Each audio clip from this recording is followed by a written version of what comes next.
Take a deep breath, my daughter-in-law Vanessa whispered as she pushed me off the snowy ridge outside the mountain lodge. My son Michael just stood there, smiling faintly, eyes colder than the air around us. Their plan was to make me disappear and quietly take control of everything I owned. But when they returned to the lodge weeks later, they did not find a ghost. They found me waiting by the fireplace with a very special surprise. If you're watching this, subscribe and tell me where you're watching from. The call came 2 days before the trip, and Michael's voice sounded warmer than winter should allow. He said, "We want to toast your recovery, just the three of us, like a real family." I wanted to believe him, because belief is cheaper than doubt, and hope is lighter than fear. I had come through lung surgery that drained $42,000 and left my chest tight after short walks. I packed a wool coat, my insurance summary, and a folder that held my notarized, durable power of attorney. I trusted signatures, witnesses, and the idea that family would never use paperwork as a blade. The lodge sat above a narrow road built of heavy timber glass and clean lines that disguised sharp edges. Vanessa greeted me with champagne at noon and moved through that room like she had practiced each step. "To your new strength," she said, touching her glass to mine, even though I barely sipped. She asked where the deed to my house had been recorded and whether the county recorder's office still listed me as the sole owner. I said the deed was recorded years ago and needed no attention. She smiled in a way that looked friendly and asked if I had updated my will. We walked out to the deck when the snow slowed and the sky looked steady. The railing was slick, the kind that tells you to stay small and centered. Vanessa linked her arm through mine and said, "Fresh air helps your lungs remember." Michael followed with his hands in his pockets and his eyes on the horizon. I felt the shift in her weight before my boots left the boards, and it was not an accident.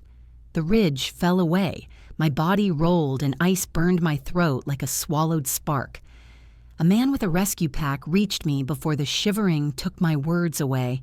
"Don't move," he said, steady and calm, the kind of voice that builds a bridge. He told me his name was Jack Turner and that he had seen my scarf caught on a branch below the deck line.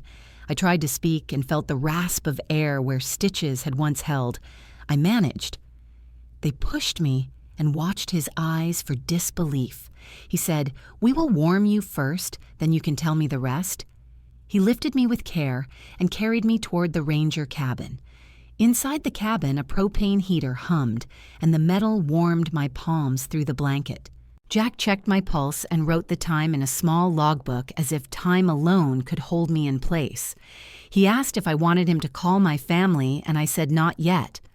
"I need to see what they do when they think I am gone," I said, measuring each word. He nodded like he had heard this kind of sentence before in other winters from other mouths. "Heat water, then clinic," he said, and the order steadied me.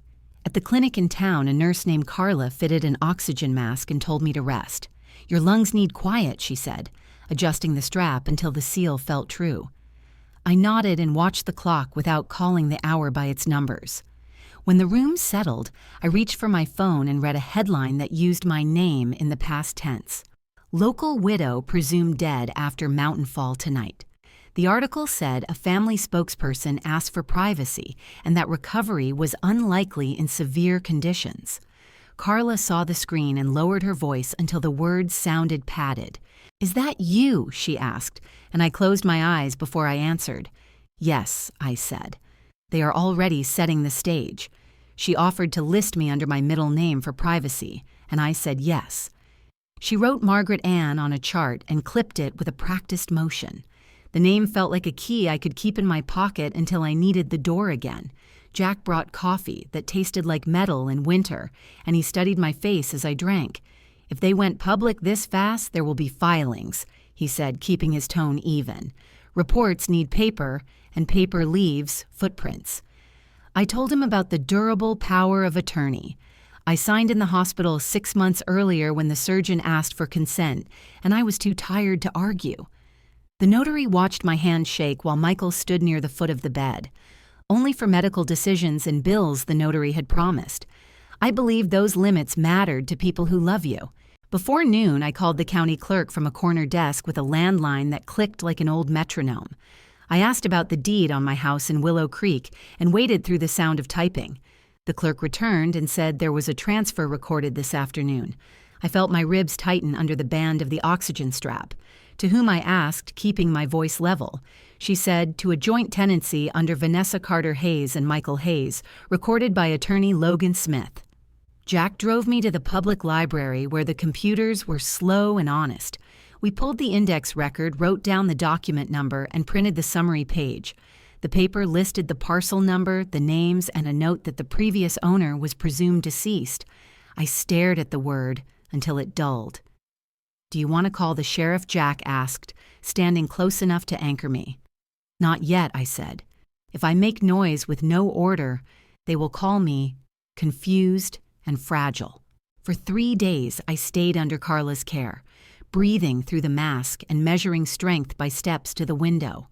The snow kept falling and the town moved around me without knowing I was inside it. I ate soup, took notes, and learned to write without shaking the page. I listed names like beads on wire: Vanessa Michael attorney Logan Smith and Dr. Robert Klein. I left a blank space for the witness on any death certificate because a witness would be there standing on the line where my name turned to paper. When fear rose, I counted breaths until it sat down.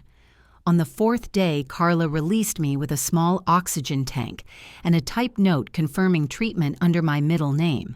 Jack waited outside with his truck and a silence that did not press me. We drove to a payphone behind the general store, and I dialed the Vital Records office. I spoke as a calm paralegal named Anne and asked whether a death certificate had been filed for Margaret Hayes. The clerk put me on hold and came back with careful diction. "A provisional certificate was filed last evening," she said. "Attending physician Dr. Robert Klein. Witness Vanessa Carter Hayes." Provisional meant I could breathe only on paper if they allowed it. I wanted to see my street with my own eyes before the next decision, so we waited a week while the bruises faded and my steps grew steady. During that week, Jack gathered open-source reports from the county website, and Carla explained the slow timing of paperwork when winter closed roads. I learned the words, recorded, witnessed, and filed, can drain a person faster than cold air. I slept in short stretches and kept the folder near my pillow. When my breath woke me, I read the dates again until I believed the order was real. At the end of the 2nd week, we drove into Willow Creek under a sky that looked like hammered steel. The porch light at my house had been replaced with a brighter one, and a path of salted steps led to the door. A truck idled, while movers carried boxes to the tailgate, careful and quick. Michael stood in the entry with a clipboard and said, "Be careful with that frame, it is old." Vanessa handed him a set of keys and pointed toward the stack marked, "Books Margaret." One mover asked storage or donation, and Michael said donation. I did not bang on the glass because reality was louder than a fist. I watched my wedding portrait leave the living room and disappear into cardboard. I watched the kitchen stools I stained with my husband find a new inventory line. I watched Vanessa nod as if she were conducting a civic duty. My chest felt tight, and I pressed my palm against the oxygen tank to keep my hand from trembling. "They are burying me while I'm still breathing," I said quietly. Jack glanced at me and did not argue. We left before they could see us, and the truck heater clicked as it fought the cold. "You have enough to find a lawyer," Jack said, plain and neutral. "You need someone who can walk the county without slipping." I told him the name I trusted from a case years ago when a neighbor's estate had turned messy. "Edward Wallace," I said. "He understands probate, and he does not scare easily." Jack nodded. "Make the call when you can speak long," he advised. "You will need a calm voice and a list." I spent the next week gathering that list while my body learned to move again without urgency. I wrote each date, each name, and each office where a window would open if I knocked. I called Edward's office and left a message that said, "I am alive and I can prove it." When the receptionist asked for details, I said I would bring documents, not opinions. I have the transfer record, the provisional certificate, and clinic notes I added. She said, "Bring copies and keep your originals dry." The instruction felt like consent from the world. On the morning I felt ready to walk a little farther, Jack drove me back toward the mountain road. I wanted to see the deck where the world tilted because some places teach more than words. We parked down the shoulder and walked in silence until the lodge rose out of the trees. The boards creaked under my boots, and the railing bore a thin scratch where my coat had caught. Through the window, I saw 2 empty champagne flutes on the mantel waiting like evidence that did not know its name. I breathed, counted, and set a small plan. I left a plain box on the hearth where anyone could see it. Inside, I placed a flash drive and a folded note that read, "Return what is mine, and speak the truth, or this goes to the county and the press." The drive held nothing yet, but the promise had weight. I took a photo with a disposable camera Jack kept in his pack to document the placement. The click startled me, and I steadied myself by counting 3 breaths. "You are building pressure," Jack said without judgment. "I am marking a boundary," I answered. We stepped back into the cold, and I felt my resolve settle, like a coat that finally fit. I had spent weeks learning the shape of their plan and the shape of my breath within it. I had gathered the papers they trusted more than people. I had found the pace that would not break me. When they returned to the lodge weeks later, they would meet that pace by a fire they once used as a backdrop for kindness. I would be there with air enough to finish a sentence. Would you forgive them if they called it an accident, if they said the push was a slip and the papers a misunderstanding? The storm passed 2 weeks after I left the warning box at the lodge. Snow melted in streaks along the ridge, revealing stone and branches like scars after surgery. I stayed in a small motel at the edge of Willow Creek, a place where no one asked questions if you paid in cash. Each morning I wrote down what I knew: the forged transfer, the provisional death certificate, and the missing link proof that Vanessa and Michael had signed under false pretenses. The motel smelled of dust and bleach, but it gave me time to breathe and plan. Jack visited once every few days, bringing groceries and local gossip wrapped in brown paper. He said Vanessa had been seen at the county courthouse meeting with attorney Logan Smith again. "They're finishing the estate filings," he explained. I wrote the date in my notebook and underlined it twice. Every act of theirs, every piece of paper built my case better than anger could. Revenge was a fire. Justice needed kindling made of facts. I spent afternoons at the library studying public probate records. The computers hummed with the sound of quiet patience. Most entries followed routine wording, but my name appeared again in a section titled Petition for Early Distribution. It listed heirs present: Vanessa Carter Hayes, spouse of descendant, Michael Hayes, sole surviving child. I read that line over and over until the letters blurred. To them, I was a descendant. They had written me into the ground with perfect grammar. I printed the petition and slipped it into a manila folder. The clerk recognized my expression, but not my name. "Researching genealogy," she asked. I nodded because sometimes lies protect truth. When I left the library, wind lifted the edges of the paper like wings. For a moment, I imagined the pages flying back into the courthouse and shouting my name aloud. But paper does not speak. People must. The next morning, I called Edward Wallace's office again. His assistant put me on hold long enough for fear to crawl back into my throat. When the line clicked, a calm baritone said, "This is Wallace." I told him everything in pieces: the fall, the forged records, the death report. He didn't interrupt. When I finished, there was silence except for the faint tapping of keys. "You have evidence?" he asked finally. "Documents," I said. "And a witness," he replied. "Then bring them. Don't tell anyone else you survived until I see them myself." We met that evening in his downtown office. The walls were lined with case binders instead of sympathy. Edward looked older than I remembered, gray hair brushed back with care eyes that had seen too many ruined families. I laid the papers on his desk like offerings: the property record, the provisional death certificate, Carla's clinic note. He studied each page in silence. "They moved fast," he said, "but their signatures are real. Forgery this clean needs intent, not chance." He glanced up. "Are you ready for the slow part of justice?" I said yes, though I wasn't sure. He drafted an affidavit declaring that I, Margaret Hayes, was alive and requesting immediate suspension of all estate actions. The county will freeze transfers. Within 48 hours of receipt, he explained, sliding the document across the desk. Sign here and here. My hand trembled as I wrote my name this time, reclaiming it line by line. Edward notarized the signature himself. Keep this copy dry, he said, echoing Jack's words. You've been declared dead once. Let's not risk it twice. When I returned to the motel, snow began again, soft but relentless. I pinned Edward's business card above the desk and stared at it until midnight. The name meant safety, not the warmth of family, but the order of law.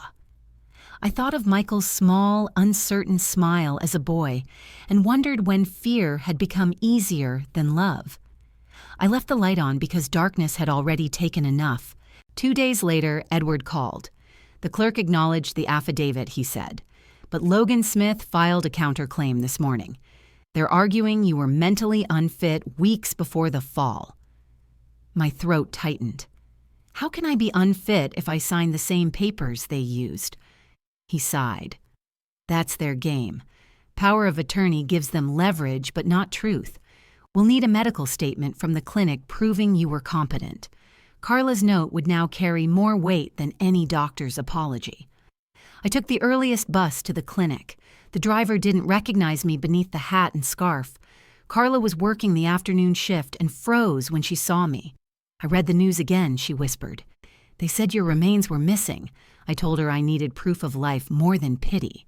She led me to her desk, printed the treatment record, and signed a declaration of full mental alertness during care. Take it straight to your lawyer, she said, sliding the form into an envelope. And for heaven's sake, breathe slowly. By the time I reached the bus station, the snow had turned to rain. I held the envelope close to my chest, as if warmth could seal its value. In the reflection of the window, I saw my face, thin and pale, but no longer invisible.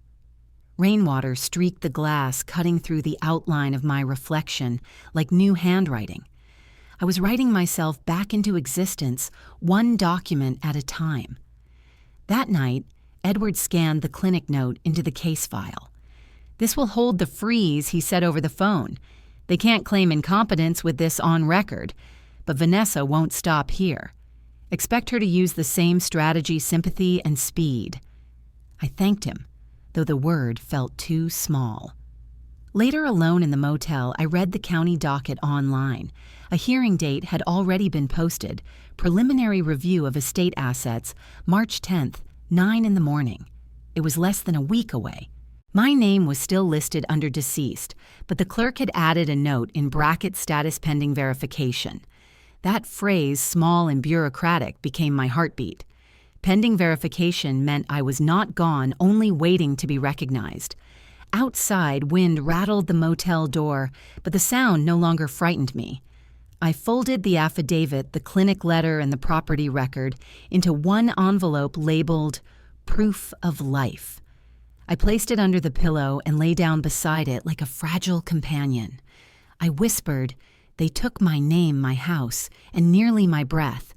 But I still own time, and time writes slower than lies. As I drifted toward sleep, the oxygen hissed its rhythm beside me. Each exhale was a signature they couldn't forge. The hearing notice sat like a small weight at the top of my folder, dated for the following week. Edward wanted momentum without noise because loud grief often serves the boldest liar. We met in his office in the late morning, and he spread my papers across a legal pad like tiles on a floor. He marked each document with a pencil, tracing a path from the provisional death certificate to the petition for early distribution. We build the story in the order they created it, he said, steady and precise. Then we break it at the hinge. By afternoon, Vanessa's version of me filled the town with gentle deceit. The local paper ran a soft feature column about a devoted daughter-in-law handling a tragic loss with grace. A photo showed her outside my house coat, belted neatly, chin lifted as if bearing civic duty. The caption listed her as representative of the Hayes family, and the article praised her respect for legal process. The narrative was a blanket, warm to strangers, and heavy to the person it smothered. Edward slid the clipping into our file without comment, then handed me a list of tasks written in block letters. He wanted the lodge guest ledger from the weekend of the fall, the maintenance log for the deck, and the ranger incident sheet Jack had already completed. He asked for a copy of my discharge note from the clinic and a signed statement detailing the push-in words I could repeat without shaking. It was a plan of small, clean steps designed to resist the sudden spin of panic. That evening, Jack drove me up the mountain road to speak with the lodge manager, a man who remembered me as the woman with the steady scarf. He was nervous about involvement, but the words preliminary hearing and ranger incident report gave our request a sober edge. We sat at a pine table while he checked the reservation book and the service log for the deck rail. Jack's finger rested near the dateline as the manager copied entries onto a carbon form. On our way out, the man cleared his throat and said, "I didn't see a memorial posted by your family," which told me more than he intended. The next morning, Edward introduced me to Agent Laura Bennett from the regional office, a calm listener with a narrow notebook and a colder kind of patience. She wore a simple coat and carried no visible badge, and she insisted we use first names to keep the room human. Laura asked clear questions about the fall, the timing of the filings, and the sequence of my recovery.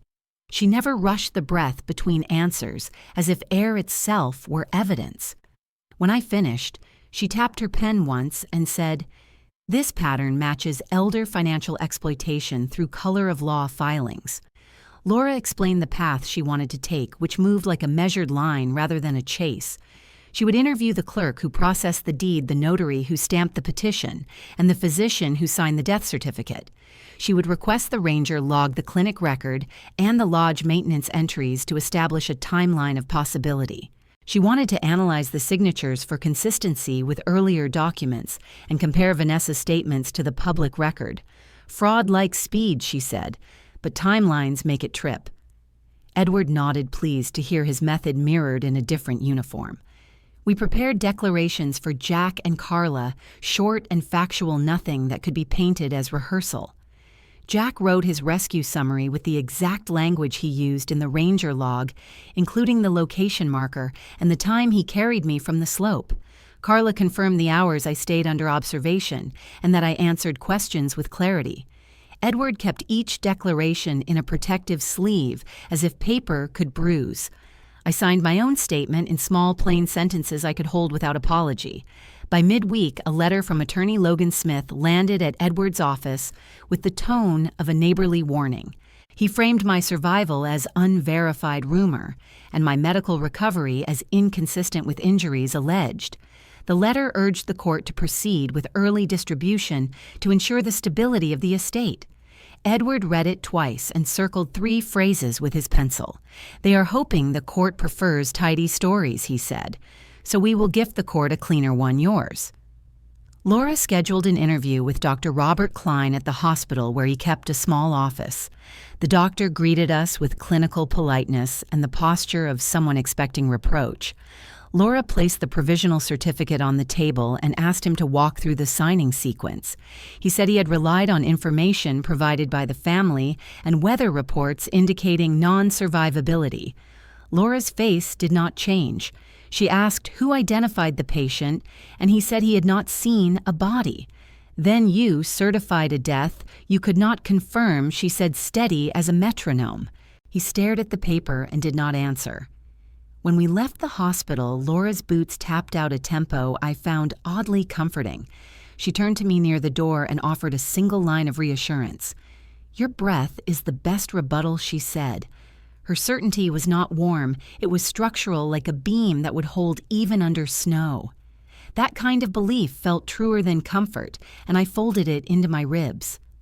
That night, the town radio station aired a short interview with Vanessa, recorded on the courthouse steps. Her voice carried that polite tremor people associate with virtue. She said, "We continue to honor my mother-in-law's memory by fulfilling her wishes and thank the county for compassion during an uncertain time." I sat at the motel desk and wrote her sentence verbatim into my notebook. It would look different next to my clinic record stamped with the date she said those words. Edward filed a motion to suspend any distribution pending verification of life attaching Laura's preliminary memo. He cited case law on vacating wrongful death presumptions and the standard for emergency relief when perishable rights are at risk. He included Jack's incident report and Carla's competency note as exhibits labeled A and B. The motion read calm and unflinching, the legal equivalent of a steady breath. "We do not shout," he said, sliding a copy toward me. "We show." 2 days before the hearing, Laura asked to revisit the lodge together, not for drama, but for context. We walked the deck slowly, and she noted the slope angle, the distance to the branch that caught my scarf, and the height of the rail relative to my shoulder. She interviewed the manager and the maintenance worker separately, using the same questions in the same order. Consistency made her method feel like a level placed on a frame. When we finished, she said we had enough to challenge the fiction built from my absence. Control shifted in small, almost invisible degrees after that visit. The courthouse clerk called Edward to ask whether we would need additional time for a supplemental filing, a courtesy not often extended to ghosts. A deputy dropped by the motel to confirm a contact number in case of scheduling changes, which meant the system had opened one eye. In the window reflection that night, I saw a woman thinner and older than I remembered, but aligned with her own outline. Paper had begun to name me correctly again. Still, the other side prepared its show with equal care. Logan Smith arranged a brief vigil on the courthouse lawn for community healing, and Vanessa spoke to a half-circle of cameras she had invited. She said grief makes us fragile, but it also makes us brave, and the microphones leaned closer. The picture looked kind if you did not know the caption was false. Edward told me not to attend because the strongest rebuttal would happen under oath, not under lights. We met again in Edward's office to rehearse the practical parts of truth. He had me practice stating my name, my age, and the date of my clinic discharge until the words felt like steps instead of landmines. He taught me how to anchor an answer when someone tried to tug it sideways. If they ask for feelings, give them facts. First, he said, then you may add one sentence about breath. His rules were a railing I could hold. The evening before the hearing, Laura called with one narrow update that made the room feel taller. The notary who stamped the petition had confirmed that Vanessa presented the power of attorney as authority to act due to incapacity, not absence. Laura repeated the phrase due to incapacity in a tone that sounded like a key turning. That statement is our hinge, she said. It contradicts the clinic note and your cognitive presentation. I repeated the words aloud until I could say them without shaking. On the motel desk, I arranged the documents in the order we would need them: affidavit, clinic, record ranger, log lodge entries, and the provisional certificate. I placed my disposable camera beside the folder because a picture of the box on the hearth still felt like a line they would have to cross to keep lying. I wrote a final note to myself on a small card. You survived, you documented, you asked the county to look. The card slid into my pocket light as breath. When I finally lay down, I did not pray for victory. I asked for order. Order meant the court would hear names in the right sequence and weigh paper in the right hand. Order meant lies could not sprint past a measured timeline.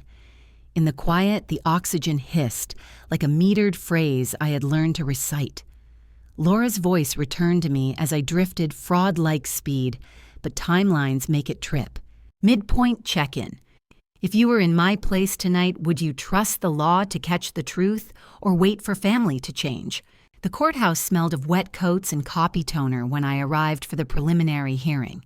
Edward met me by the elevators with a nod that said, "Keep walking."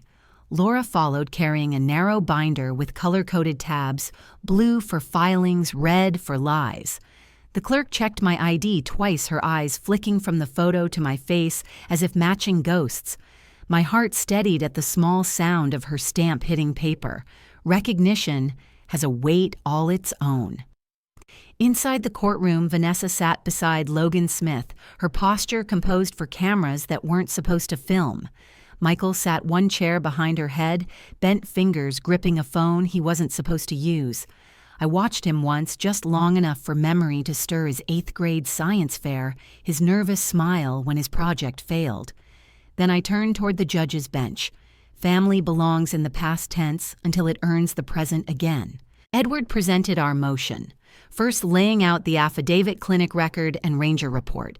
His voice was unhurried, measured a clean metronome against Logan's practice size. The judge asked one question: is the petitioner physically present? Edward looked at me, and I stood. The room tilted with the sound of people breathing differently. The judge stared a moment longer than necessary, then wrote something in the margin of her notes. "Record reflects living status confirmed," she said. The words landed like a gavel. Vanessa didn't flinch. She reached for a tissue with precise grace and dabbed at eyes that stayed dry. Logan rose and argued that my sudden appearance proved mental instability, that stress and trauma made memory unreliable. He spoke of guardianship petitions and medical oversight stacking phrases like sandbags. Laura sat still beside Edward, writing a single line in her notes, intent before incident. She slipped it across the table. Edward read it, nodded once, and stood. He asked the court to mark the power of attorney and the death certificate as linked exhibits. These documents were executed weeks apart. He said both under authority claimed from an alleged incapacity that never existed. Logan objected, but the judge waved him silent. Edward continued. The notary has already confirmed that the authority presented was based on incapacity, not disappearance. The clinic's attending nurse certified cognitive function. The two statements cannot coexist. His calm dismantled their wall, brick by brick. When court recessed, I stepped into the hallway for air that didn't taste like paper. Michael followed after a minute. He stopped 3 feet away, voice low. "You shouldn't have come back, Mom." I stared at the tile between us. "I was never gone," I said. He looked smaller than I remembered, shoulders curved like punctuation. "She said it would ruin us," he whispered. "She said the debts." I cut him off. "She lied to you the same way she lied to me." He couldn't answer. Silence became the only truth we shared. Outside the courthouse, reporters had gathered, drawn by the spectacle of resurrection. Microphones hovered like insects. Vanessa spoke, first turning the lens her direction with effortless skill. "We're grateful for clarification," she said sweetly. "Our family only wants closure." The word closure echoed down the steps, tidy and final, as if truth could be boxed. Edward steered me through the crowd without speaking. Every flash of light felt like a reminder of how quickly fiction multiplies. That evening, Edward, Laura, and I met at the motel to plan the next stage. Laura laid out a single sheet, a timeline showing every filing, every press release, every false statement. The pattern looked simple, too simple. "They move faster than the record can close," she said. "We can't stop them by paper alone." She proposed one more step: record, a direct admission. Vanessa had begun to believe in her own story, and people who believe lies often brag. "Catch her when she's careless," Laura said. "Truth has a sound when it snaps." Edward hesitated. "We're not law enforcement," he reminded her. Laura smiled slightly. "But you're counsel to a cooperating witness." Her badge appeared only long enough to confirm she wasn't joking. I agreed before either of them could argue. If they've built this much on my silence, I said, let's see what they do with my voice. Laura outlined the plan, a recorded call between Michael and me, framed as a mother reaching out for understanding. She would monitor from a secure line. The next day, I sat on the motel bed with the phone pressed against my chest while Laura set up the recorder. "Stay calm," she said. "Ask about what he signed, nothing else." The line rang twice before Michael answered. "Mom." His voice cracked on the word. "They're saying you're alive." I waited one breath. "I am," I said. "Did you sign the petition yourself or just watch her?" Silence, then a soft exhale. She said it was temporary until the court settled things. I closed my eyes. "And you believed her?" He didn't deny it. "I thought it would keep peace," he said. piece built on my grave?" I asked. The recorder clicked faintly in Laura's hand. After the call, Laura replayed the tape, once nodding at the phrase she said it was temporary. "That's intent and acknowledgement," she said. "Enough to open a federal review." Edward leaned back, exhausted but lighter. Now they can't claim ignorance. He drafted a supplemental filing before sunrise, adding the recording transcript as new evidence. The next hearing date would be set within 10 days. By the following week, the town's whispers changed tone. People no longer spoke of the tragic widow, but of that woman who came back with proof. Yet inside the courthouse, Logan shifted tactics. He filed an emergency motion claiming I had coerced Michael into a false statement and sought a temporary restraining order against contact. Edward read the motion and sighed. When truth corners liars, they ask for protection. The court granted a brief review hearing. Vanessa arrived dressed in mourning black again, as if repetition could make fiction consistent. She held Michael's arm, guiding him like a puppet through sympathy's choreography. The judge asked if there were new claims of threat or coercion. Logan nodded solemnly. Family reconciliation attempted under duress. Edward handed over the transcript and the signed consent Michael had given during the call. "Recorded voluntarily," he said. "No duress, no direction." The judge glanced over the papers, frowned, and dismissed the motion. As we walked out, Laura stopped near the corridor window. "They'll strike back harder now," she said. "Fraud fights extinction." I nodded. So does breath. Edward smiled faintly. "Then let's give the next round oxygen." That night, I returned to the lodge with Jack to reclaim something tangible. The snow was gone. The air smelled of pine and thawed earth. Inside the fireplace stood cold but intact. I touched the hearth where I had left the box weeks ago. It was gone, replaced by a faint square of clean wood. Jack noticed the scratch marks leading to the door. "Someone opened it," he said. "Good," I replied. "Let them wonder what was inside." We stood in the quiet long enough to hear the mountain breathe again. Somewhere beyond the ridge, a thawing stream began to run. Justice, like water, starts slow before it moves stones. I turned toward Jack. "Next time," I said, "I won't come here as a ghost." He nodded. "Next time they'll see you in daylight." The snow was gone from the roads when Edward called to confirm the final hearing date. "They've advanced the review," he said. "March 17th, 9 in the morning." His voice carried both relief and warning. We had time to breathe, but not to rest. Laura's team had completed their interviews, and the federal office had begun to shadow Logan Smith's firm quietly. They suspected more than one forged signature of Vanessa's greed might have been part of a pattern. Truth was spreading the way frost retreats, slow, deliberate, unstoppable. At the motel, I packed each document into a single briefcase that smelled faintly of disinfectant and paper. The proof of life envelope lay on top, joined now by the audio transcript from Michael's call. I read that line again. She said it was temporary until the court settled things, and felt the word temporary like a hinge creaking open. Outside, early spring rain whispered against the window. For the first time in months, the air didn't taste like fear. Edward arrived before dusk with Laura. They had been at the courthouse most of the day. "They'll try one last trick," Edward said, hanging his coat.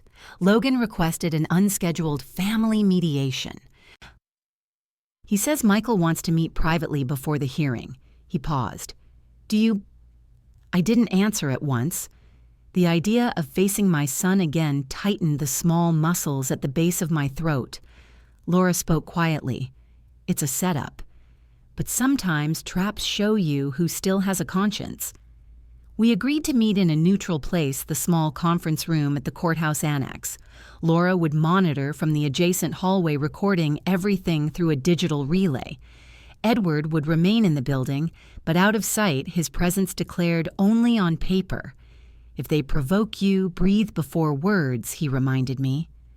I smiled faintly. Breathing's what I'm best at now. The next afternoon, I entered the room alone. The blinds were half drawn, slicing the late sunlight into careful bars. Vanessa stood by the window, her back turned, while Michael sat at the end of the table, hands clasped. Logan Smith leaned against the wall, legal pad in hand, pretending to observe but ready to steer. Vanessa turned as I closed the door. "You look well," she said, the compliment folded in disbelief. "Death suits some people, but you seem to have escaped even that." I took the chair opposite her and placed the briefcase on the table. "You filed false papers," I said. Logan interjected. "We're not here for accusations. This is a good faith meeting." Vanessa smiled. "Mother, we all make mistakes. Maybe you signed things you don't remember. The mind after surgery, fragile, confused." Michael shifted uncomfortably. I watched him, not her. "Do you believe that Michael?" I asked. He didn't look up. "She said it would fix everything." His voice broke on she. Logan stepped forward, tone sharp. "Let's not revisit the past." He reached for the briefcase, but I slid it back toward me. "The past is the only place I still own," I said. Vanessa's smile faltered. I leaned closer, lowering my voice. "You wanted power of attorney because it was the easiest way to erase me, but you forgot the rule of oxygen. It leaves traces." She blinked, caught off guard. "What are you talking about?" I reached into the case and set a small recorder on the table.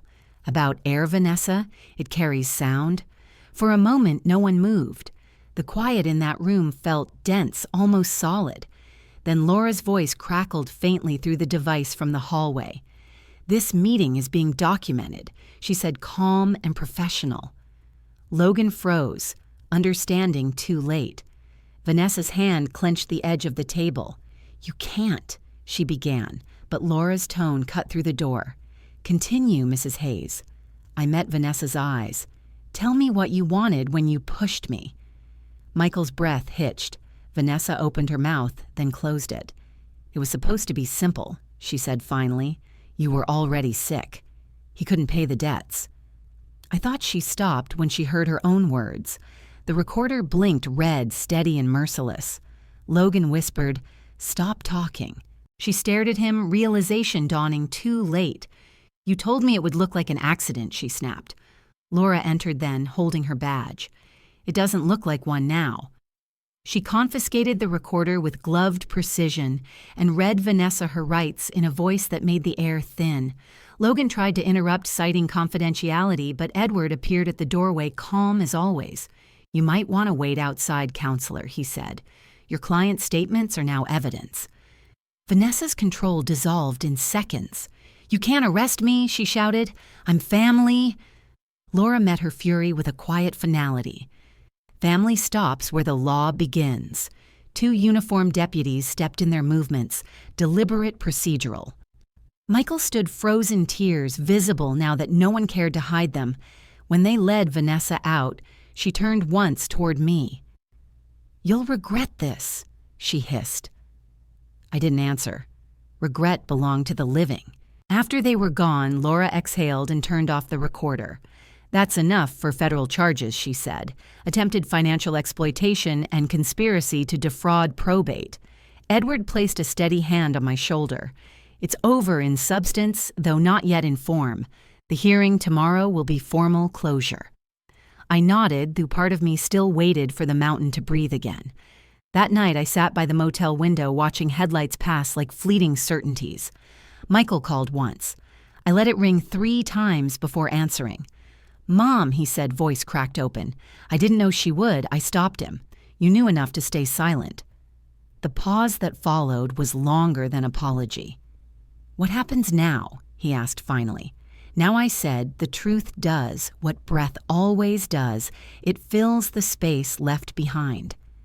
When morning came, the sky over Willow Creek was pale gold. Laura met me outside the courthouse, her coat open to the chill. "You're ready?" she asked. "Ready enough," I said. She smiled slightly. "Today you walk in as the plaintiff, not the proof." As we entered the building, I could feel every step echo through the marble floors, each one a heartbeat between silence and speech. Somewhere deep inside, the sound of that recorder still hummed, not like noise, but like closure, beginning its first inhale. The courthouse was warmer than I expected that morning. Maybe it was the sunlight, or maybe it was the absence of fear. I sat behind Edward and Laura as the clerk called the case, my breath steady, my heart deliberate. For months my name had existed only in files and whispers. Now it was printed clearly again on the docket, Hayes versus Hayes probate reinstatement and fraud review. That small line meant more than inheritance, it meant existence restored. Vanessa entered under escort wrists free but movement measured. Her lawyer had withdrawn. The public defender sat beside her, young and uneasy. Michael followed, pale and tired, his eyes refusing to meet mine. The judge adjusted her glasses and said, "We are here to finalize findings based on new evidence submitted. No ceremony, no sentiment. Justice in its plainest clothes." Edward stood first. His voice was the same calm instrument it had always been. "Your Honor, the state now acknowledges that Mrs. Margaret Hayes is alive. All filings predicated on her death are null and void. We request reinstatement of her property, rescission of fraudulent documents, and referral of involved parties for prosecution." He laid the recorder, the affidavit, and the transcript on the bench, like a surgeon setting down instruments. Laura spoke next, representing the federal side. She summarized the investigation, the false certificate, the financial motive, the recorded confession. She finished with the line that had become a refrain in my mind. "Fraud likes speed, but timelines make it trip." Mrs. Hayes provided the timeline. The judge nodded slowly. "Then time did its job," she said. When it was Vanessa's turn, she tried to speak of love, of desperation, of debts too heavy, but every word broke against paper she had signed herself. Michael finally looked at me, tears pooling but no sound. I held his gaze not to accuse, but to remind him that truth was still the only inheritance worth keeping. The judge's ruling came short and final restitution of property, seizure of fraudulent accounts, and federal referral for prosecution of both Vanessa and Logan Smith. It was over in the legal sense, yet the silence that followed carried the weight of months. I stood my knees uncertain and thanked the court. The judge inclined her head. "You've set an example, Mrs. Hayes," she said, "for courage under the quiet kind of violence." I wanted to tell her courage was just persistence that outlived fear, but I only nodded. Outside, the air had that bright chill of late winter yielding to spring. Reporters waited again, but this time their cameras felt smaller. One called out Mrs. Hayes, "How does it feel to have your life back?" I paused, choosing words that would not drown in noise. "I never lost my life," I said. "Only the paperwork." Laughter rippled lightly through the crowd, but I saw a few faces soften. Laura and Edward walked me to the steps. "It's official now," Laura said. "You're no longer evidence, you're precedent." Edward added, "Take a rest before you start saving the world again." I smiled. Rest isn't my talent. A week later, I returned to the mountain lodge. The sheriff had sealed the property pending federal access, but he allowed me to walk the deck. The snow was gone. The rail gleamed clean where ice had once bitten. The air was thinner than memory, but kinder now. I stepped inside to find the hearth, cold, the same room that had watched both betrayal and confession. I struck a match and lit the fire. Flame took quickly, hungry for renewal. From my bag, I drew the folder labeled Breathe Again Foundation. Inside were draft papers for a fund to help seniors victimized by family fraud. One breath at a time, I murmured as if promising the flame itself. The foundation would start small, a clinic scholarship here, a hotline there, but it would carry the name they had tried to bury. I had learned that survival means building something steady on the ruins, not hiding from them. That evening, Michael came to the lodge. I had expected him. Laura said he'd been asking for forgiveness but didn't know how to approach. He stood at the doorway like a child returning to detention. "You don't need to explain," I said before he began. He shook his head. "I do." His voice trembled. "I was afraid, Mom, afraid of losing everything, and then I lost you instead." I looked at the fire. "Fear is easy," I said, "but so is silence. Both make accomplices." He stepped closer, tears streaking his face. "Can you forgive me?" The question floated between us, fragile as ash. I thought of Jack, Carla, Edward, Laura, all the people who had helped me breathe again. Forgiveness, I said, finally isn't forgetting. It's leaving the door open for truth to walk through. He nodded slowly, understanding that was all I could give. We sat by the fire, saying little. The flames cracked, releasing sparks that drifted upward like punctuation marks at the end of long sentences. Outside, the ridge caught the last gold of daylight. I felt the mountain exhale slow and calm, as if we were sharing lungs again.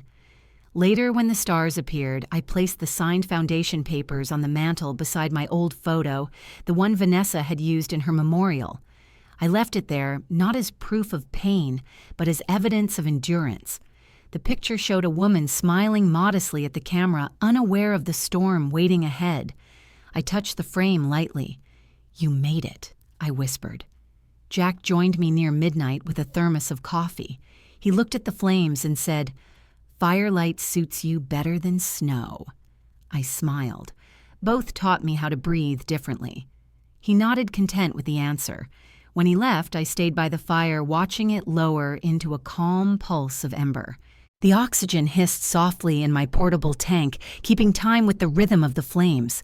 I realized then that breath and truth shared the same rule: both are invisible until someone tries to take them away. Before closing my eyes, I spoke into the quiet, knowing the world would hear soon enough. If this story touched your heart, tell me where you're watching from, and remember the truth. Like breath always finds its way through the cold. Margaret had learned to breathe between impulses, letting reason draw the line before emotion could cross it. She no longer signed anything in haste. Every document passed through her lawyer's calm review. Her case file spoke louder than arguments filled with recordings, dates, photographs, witnesses, and a binder that opened like quiet proof. Support, she realized, must have boundaries and end with clear words on paper, not promises fading in air. Wellness checks were procedure, not insult, and she welcomed independent assessments as anchors, not threats. Around her neighbors and professionals formed a quiet social shield that kept manipulation at bay. In the end, justice meant more than winning. It required lawful consequence. First, then, forgiveness measured by respect for boundaries. This story is fictional and retold for entertainment and humanistic purposes. It does not intend to target individuals or encourage real-life retaliation. All legal details are dramatized for narrative clarity.